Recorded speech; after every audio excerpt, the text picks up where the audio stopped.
دا د لوګر مرکز کنجک ساحه ده. دلته په دې جمپ کې کاز ده لیکلي دي چې له ډېرې مجبورۍ ګرده خرڅوم. اکا د کوم ځای؟ د لوګر د کوم ځای؟ د دینم. ښه دې جمپ کې څو ورځې کېږي درېدلې؟ دلته خو 2-3 ورځې کېږي ولاړ. ښه نو ولې ګرده دې خرڅوي له ډېرې مجبورۍ نه؟ هېڅ هم نشته.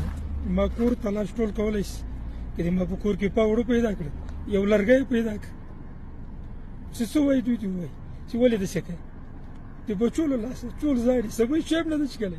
نن 5مه 8مه 8مه ورځ ده دغلته د مجاهد کور ده ما دې نه ډوډۍ وړي دي دغه سړک په غاړه ده نور وس نشته نور څه وکړو موږ ته بله لار نشته. داسې ځوان زه نه یم چې ایران ته لاړ شم یا ترکیه ته لاړ شم. نو که چیرې کومک در سره دوستان وکړي بیا دا ورق لرې کې انشاءالله تعالی په ژوند کې به بیا داسې کارونه کوي. ما دا مجبوري دي په دې واورو کې حل کړي په ډېر بد حال کې پروت زه به داسې کار نه کوم. څو ماشومان لرې؟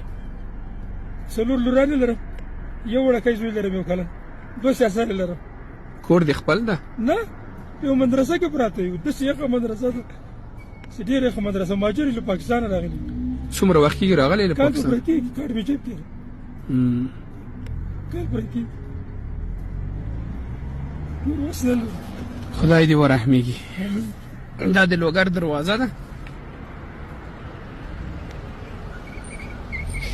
او دې ورور ته زما فکر شو چې جمپ کې درېدلې او دا ورق یې نیولی چې له ډېرې مجبورۍ ګرده خرڅوم. هلته یې شمېره هم لیکل سوې. والله په بالله کې به دومره شیشې خورې ته واچوم د ما کور تلاش کولی شي بیا زه جرم هم ورکړم. هر سړی یو تربور لري زه چې په سړک ولاړ یم ټوله دنیا دې ما سیل کوي دې له موږ ته مرګه ده قسم په خدای مرګه ده دې به خپلو خپلوان تېرېږي څه وکړو.